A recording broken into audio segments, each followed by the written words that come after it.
Hello, Uncle. Peter Babu is the name. Oh, nice name. I'm Veronica. Wow, that's also a good name.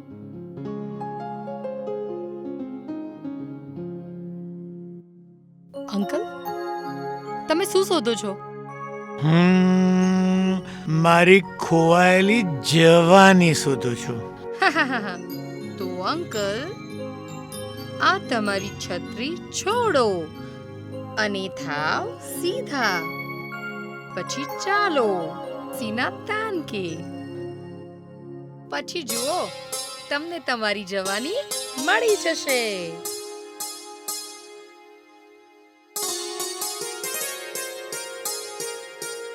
ગમ્યું હો, આપણને ગમ્યું. સીના તાન કે.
Ooh la la, you look handsome, Hank.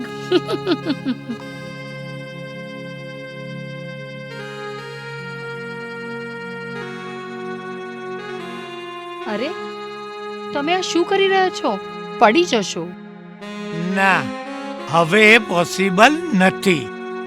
આપણે છે ને આ જીવતરની ગાડીમાં રિવર્સ ગિયર નાખી દીધું છે.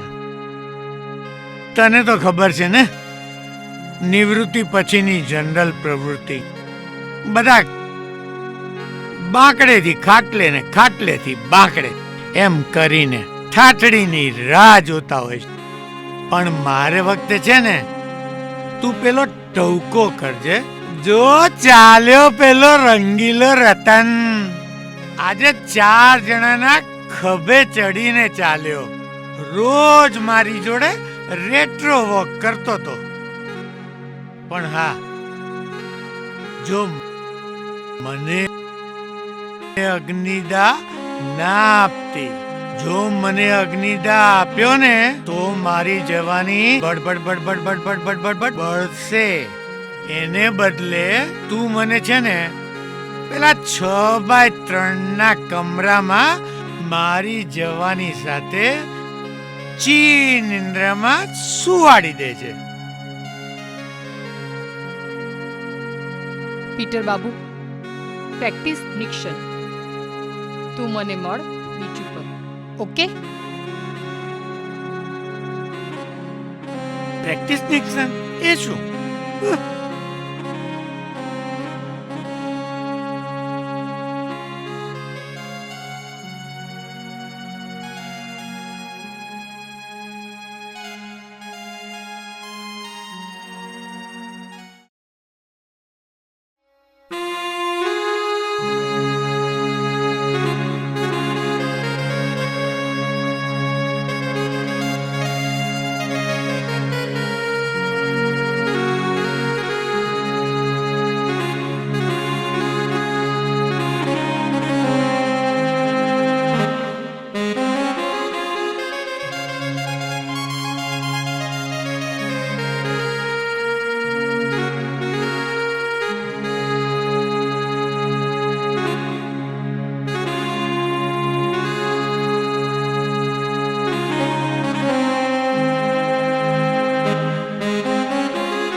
Hi, Veronica.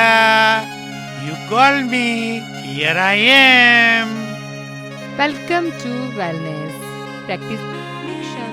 Wow. Shall I tell you one thing? Yeah. Can we go to that cafe and sit and talk? Sure. Come.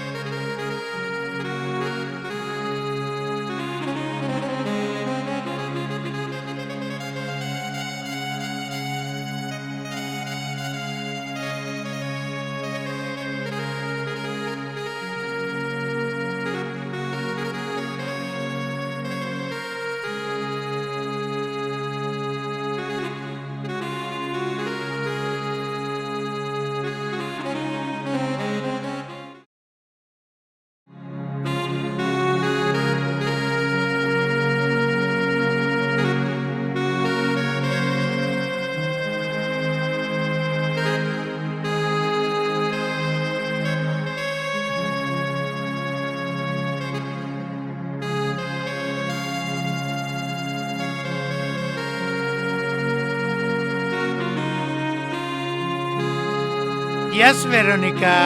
Take your seat. Thank you. You too.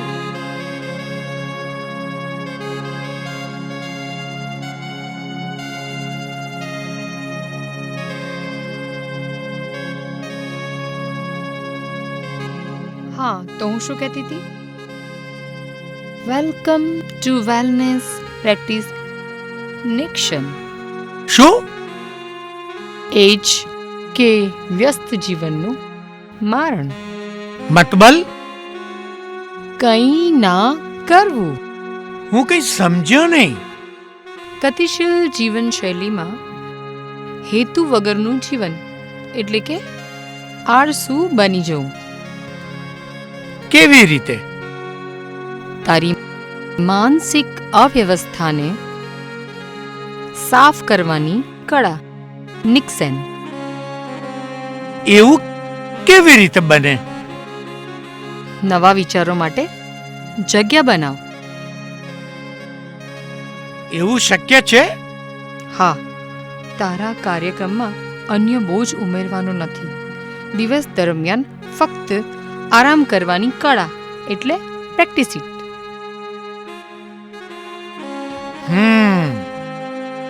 અદ્ભુત.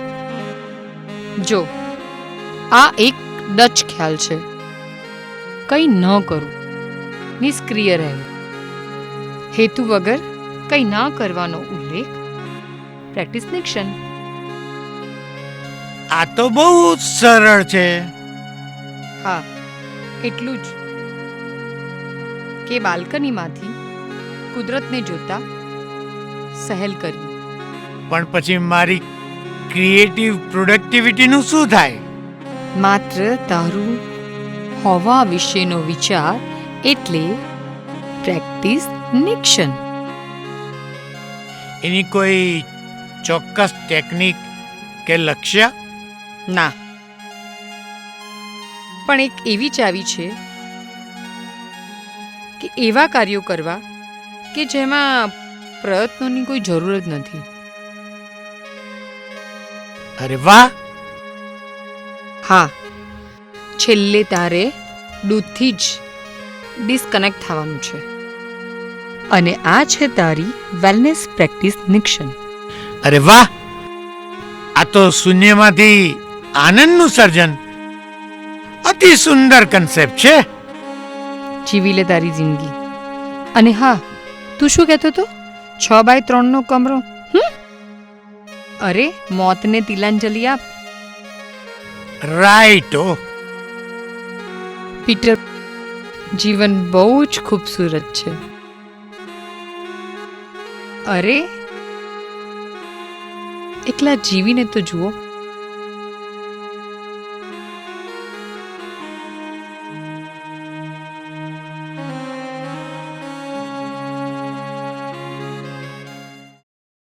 તું કાલ શું કહેતી હતી? એકલા જીવવાનું? અરે, હું તો સાગર છું. મારામાં સમાઈ જાય ને એ સરિતા શોધું છું. ને તું મને નિક્સનનો પાઠ ભણાવે છે? પણ કેમ? અરે એકલતાનો ઝુરાપો ખાઈ જાય છે. પણ મિલન પછીના વિરહની કષ્ટદાયક પરિસ્થિતિ કરતા તો ના, ડાઉન ધ મેમરી લેન મિલનની ખુશીની પળો છે ને ઝુરાપાને દૂર ઠેલે છે. અને વૃદ્ધાવસ્થામાં પુરુષની એક જ નબળાઈ હોય છે, એન્ડ્રોપોઝ. હું ના સમજી. અરે એટલે મેલ મેનોપોઝ. ઇઝ ધેટ સો? એટલે પુરુષનું ટેસ્ટોસ્ટેરોન લેવલ છે ને એકદમ ઓછું થઈ જાય છે. તો પછી એનું સોલ્યુશન શું છે? જેમ જેમ પુરુષ આમાંથી પસાર થાય ને તેમ તેમ સેક્સ સંબંધોના ઘટક તરીકે આવે છે. જેમ કે intimacy, આત્મીયતા, ફ્રેન્ડશિપ, મિત્રતા, શેરિંગ વગેરે વગેરે. જો ટેસ્ટોસ્ટેરોનનું લેવલ વધે ને તો પુરુષની કામેચ્છા વધે છે. ઓહો. જો ને જે પણ પુરુષો ટેસ્ટોસ્ટેરોનનું ઉચ્ચ સ્તર ધરાવે છે એ લોકો બધા બહુ સક્રિય હોય છે.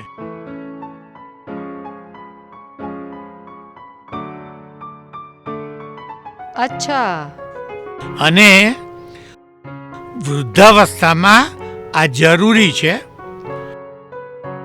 અને તેઓ વધુ વખત સરિતાનો સહવાસ ઈચ્છે છે.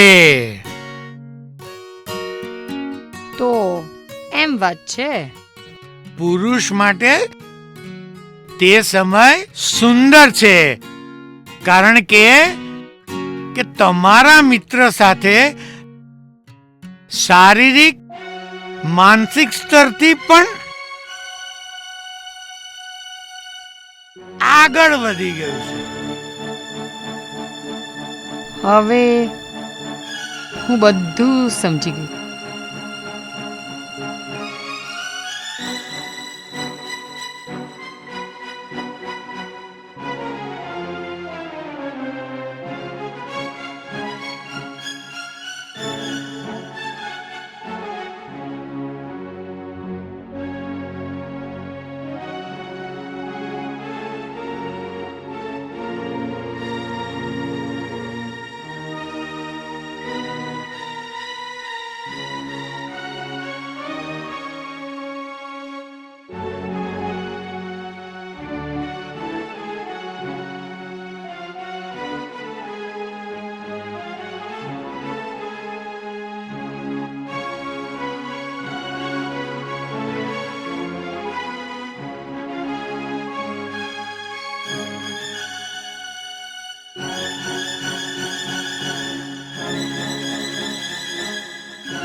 Come in.